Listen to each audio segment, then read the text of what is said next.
The topic for this lesson today is dilations, the last of our 4 transformations. And our essential question today is, how do we identify dilations and describe them formally? Please take a moment, copy the topic and essential question into your header, along with today's date, set up your question column and your note column, and resume the video when you're ready to begin. Couple of reminders. Dilations are describing transformations that enlarge or reduce a figure to create a similar image using a scale factor. So a lot of our vocab there. Transformations means we're changing it. Enlarging it means it's getting bigger, whereas reducing it means it's getting smaller or shrinking. And we've seen this vocab word similar before, means it has the same shape but a different size. And as part of our answer to our essential question, how do we describe them formally, we do that using a scale factor. Let's talk a little more about scale factors. Scale factor is the number or the value that the pre-image is multiplied by to create the dilated image. If it is an enlargement, meaning again if it gets bigger, then our scale factor is going to be greater than 1. If it is a dilation that reduces or shrinks the image, then that scale factor is less than 1. So that's going to help us in the first steps as we look at the examples for how to determine the scale factor. Let's jump into our first example. So of course you're going to want to copy this into your notes, and as you do, just try and pay attention to which triangle is the pre-image and which one is the image, and how their dimensions or their measurements compare. And then we'll walk through these steps over here to actually determine the scale factor.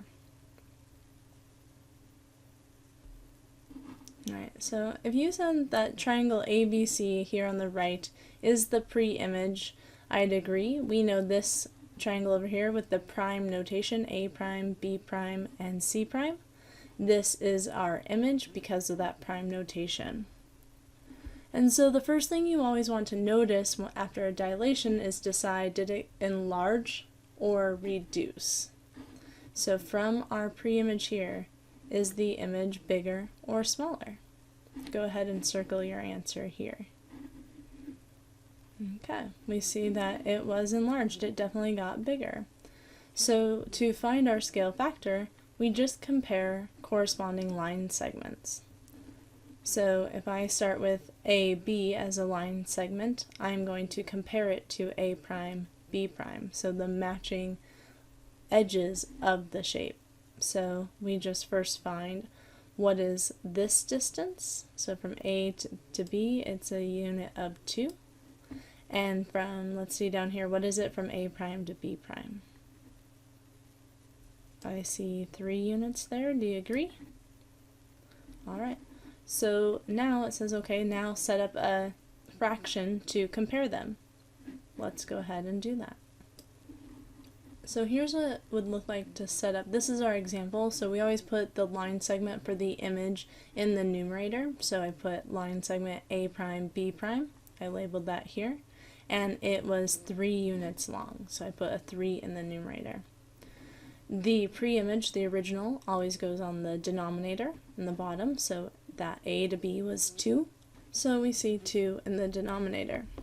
So we could stop here and say the scale factor is 3/2, and remember back, the reason why we ask is it enlarged or reduced is we want to remember if the image gets bigger, meaning it is enlarged, then we're expecting a scale factor greater than 1.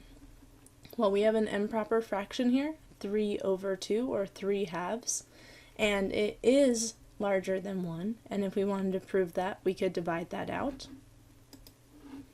And 3 divided by 2 is 1/2. So sure enough, we got a scale factor that is larger than 1, greater than 1, so it matches with what we expect. So the image is 1.5 times larger than the pre-image. Don't forget to record your scale factor here, and it is okay to write it either as a fraction or as a decimal form. Either way is fine. And let's go ahead and dive into example 2. Alright, so in example 2, we're now looking at a parallelogram. The same questions being set up over here. So I'll give you a minute to go ahead and copy in the graph with the two parallelograms. Try and decide which one is the pre-image, which one is the image, and decide, did they enlarge the image or did they reduce the image? And if you feel comfortable, go ahead and set up your fraction and try and determine the scale factor. Pausing the video to do your work, and then let's check back and compare.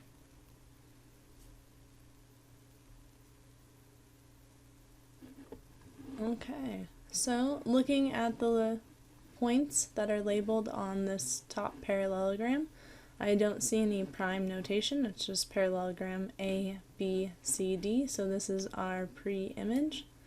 This down here then with the prime notation must be our image. And we're trying to decide, well, it definitely looks smaller, so we would want to make sure we circled and said it was reduced. And now we can compare our measurements. So since image goes on top, let's look at that. What line segment do you want to use? Really doesn't matter which one you use, but I always like to use one that runs perfectly horizontal or vertical because it makes it easier to count the units. So it would be hard to use line segment BC because it is a diagonal line, so we can't count them the same as we can here. So you could use line segment AB or DC. I'm going to go ahead and stick with line segment AB and count that up.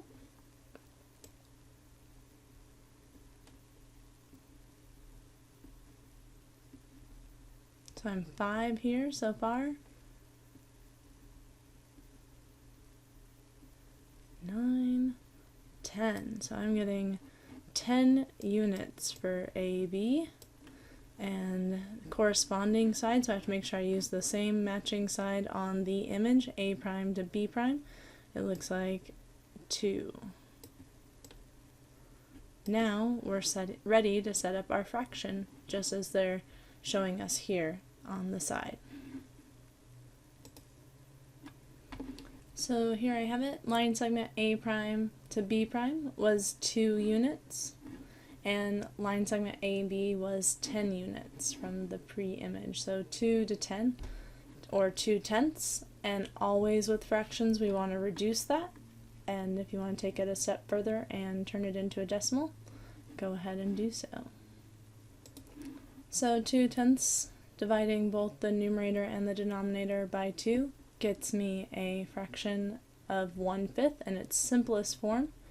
So 1/5, or 0 and 2/10, is definitely less than 1, so that's what we're expecting if the image was reduced. And so we'll just write in our scale factor to be able to formally describe our dilation for this example. Again, when you're describing scale factor, it is absolutely okay to use either fractions or decimals, and you'll see me switch between both, or even as I have been in this video, using both the fraction and the decimal form. Alright, now it's your turn. So before you wrap up today, please make sure that you take a moment to do this final problem here, determining the scale factor between these two triangles, and of course write your summary answering the key ideas and things that you needed to learn from this video while trying to answer the essential question posed in the header.